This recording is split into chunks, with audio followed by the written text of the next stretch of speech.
questões, essas perguntas de como nasceu o universo? Ele nasceu um dia ou sempre foi eterno? O universo terminará um dia? Morrerá? Né? Numas frases de Albert Einstein, quando perguntado isso para ele respondeu assim: o universo é infinito, porém limitado. Meio esquisito, né?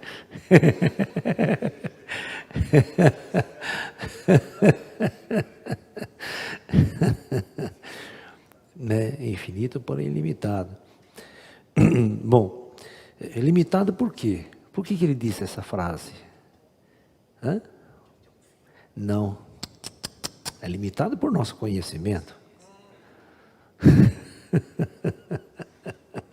Né? Ele é limitado por nosso conhecimento. Aquilo que eu falei para vocês, o conceito de infinito é um conceito do não sei. Entendeu? Então, você não pode afirmar que ele é finito ou que ele é infinito porque você não sabe. Então, o que limita o conhecimento, as respostas, é o nosso conhecimento da verdadeira essência do universo. Então, essa área da física, né, ela se chama cosmologia. Ok? Inclusive, se você pegar o meu livro é Introdução à Cosmologia e à Astrofísica. A primeira parte do livro é de astrofísica e na segunda parte do livro nós vamos estudar o universo de uma forma geral, né? Usando as ideias de Einstein, a teoria dos grandes físicos da época e entender a evolução do universo, né? Então, a cosmologia, logia é estudo do cosmos. A palavra cosmos, né, ela vem do grego, que ela significa ordem, harmonia. Ok? Ela é contrária à palavra grega, para vocês entenderem, que é caos. Que não sei nem dizer o que é, que vocês já sabem. Todo mundo chega, ai, minha vida está um caos. Está uma bosta, né? Está uma desordem total, entendeu? É. Aí passa o carnaval, depois melhora. Então, os grandes cientistas, todo ser humano, né? Todo ser humano tem várias perguntas, né? De onde eu vim, para onde eu vou? O que eu estou fazendo aqui? Né? Por que vim para cá? E quando ele começa a pensar melhor em tudo isso, ele quer saber o universo e toda essa coisa que está aí, que nós já descobrimos que estamos dentro de uma galáxia. Essa galáxia faz parte de um conjunto de outras galáxias, que faz parte de um conjunto muito grande de galáxias. Quando tudo isso foi criado, quando tudo isso, né, ou sempre existiu, foi criado, teve um dia da criação, o universo faz aniversário? Tem um birthday aí, né? Tem um birthday, sabe o que é um birthday, né? É. O universo nasceu, então, lá no começo do século XX, né, provavelmente 1930, depois dos físicos quânticos, todas aquelas teorias lá, né, Einstein já tem publicado a sua teoria da relatividade. A grande discussão era sobre o universo, né, sobre a cosmologia. Então, tinha um cientista, ele era prêmio Nobel de Física já, né, ele se chamava Fred Hoyle. Fred Hoyle, né? Esse homem, ele defendia uma teoria chamada teoria do estado estacionário.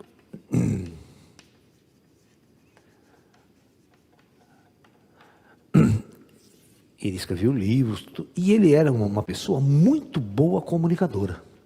Ele era muito bom comunicador, ia em programas de rádio, sabe? Falava muito bem, você está entendendo? E ele, por essa sua imponência, ele acabava, nos debates que existiam de física, de cosmologia, suplantando as outras pessoas que não tinham muito desenvoltura em falar, às vezes em público, toda aquela coisa toda. Mesmo assim, eram grandes cientistas, né? A teoria dele era a seguinte, presta atenção. Para ele, o universo sempre existiu. Não tem um começo, não tem um meio, não tem um fim. E as galáxias, as estrelas nascem, crescem e morrem, dão origem a outras, e assim por diante, ad infinito. E o universo está tudo parado, bonitinho, está funcionando só nas suas forças gravitacionais, as galáxias estão aí, e nunca nada muda, no sentido prático da coisa. Ele falava que a matéria criava-se, a teoria básica dele era essa.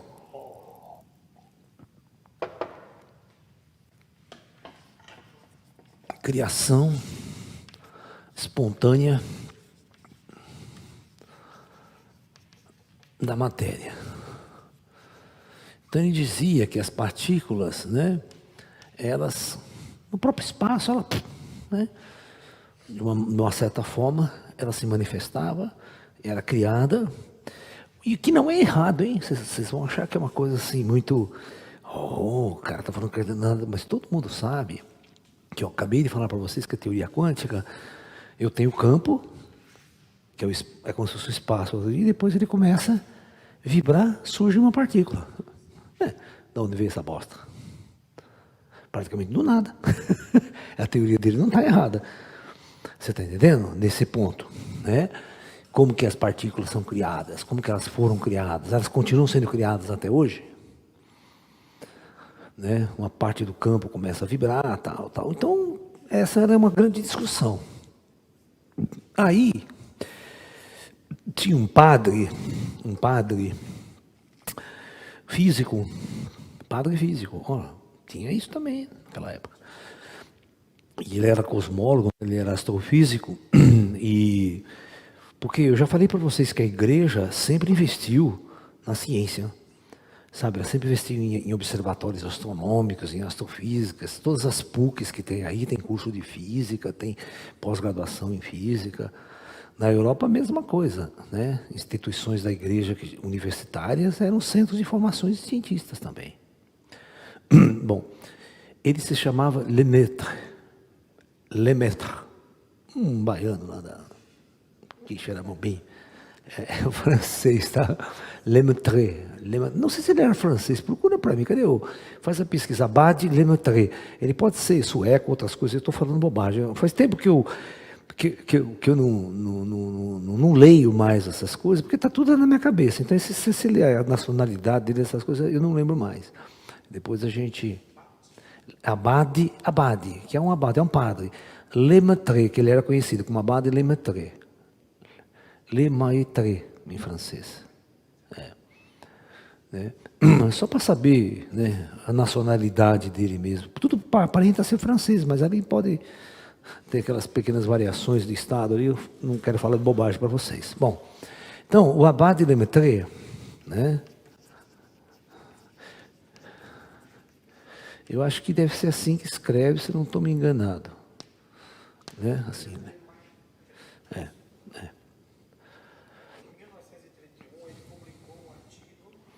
Sobre o átomo primitivo. Belga, tá vendo? Belga, primitivo. Então, 66, tá?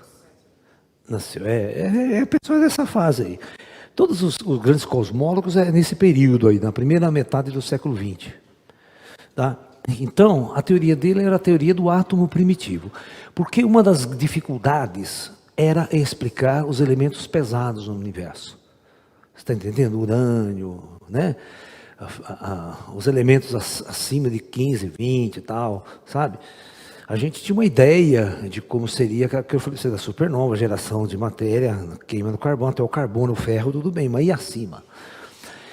Então ele achava que tudo no universo era um átomo primitivo, muito pesado, tá?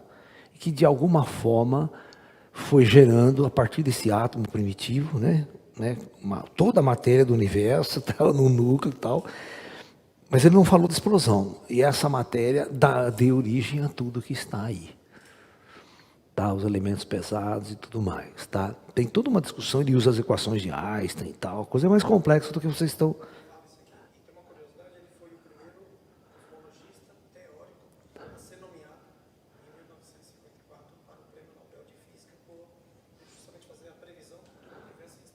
Isso.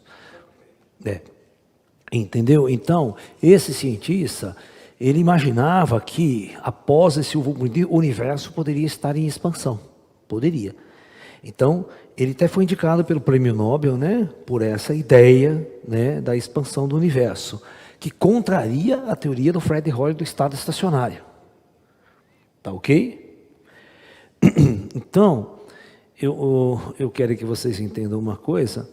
Aí vem um russo, desse tamanhozinho assim, ó, George Gamow, né? George Gamow. Né? Então, esse vai desenvolver a teoria do Big Bang,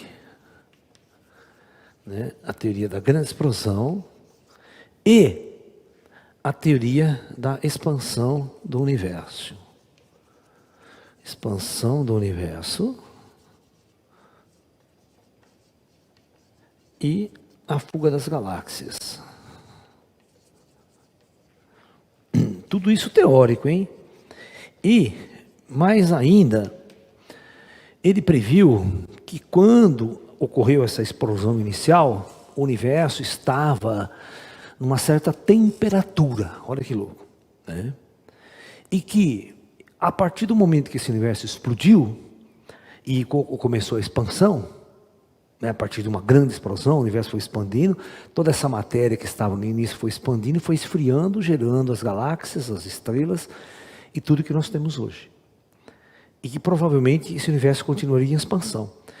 E o curso inicial existiria uma radiação emitida nessa explosão, né, que quando explode uma coisa emite luz, né, e essa radiação, com o passar dos bilhões de anos, né, porque ele não conseguiu calcular a data dessa explosão com precisão, quando foi isso. Ele só calculou que deveria existir uma radiação que poderia ser captada hoje, tá? E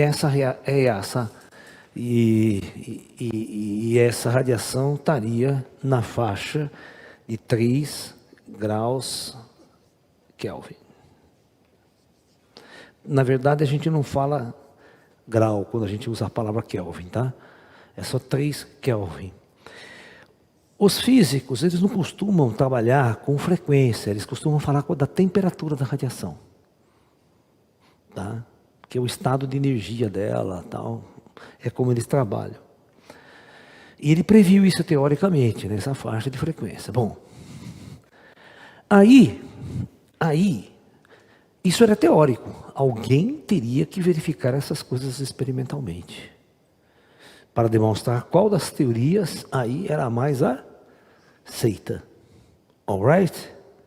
Que poderia ser mais entendida. Muito bem. Então, neste momento, entram os astrofísicos, entram os astrônomos modernos.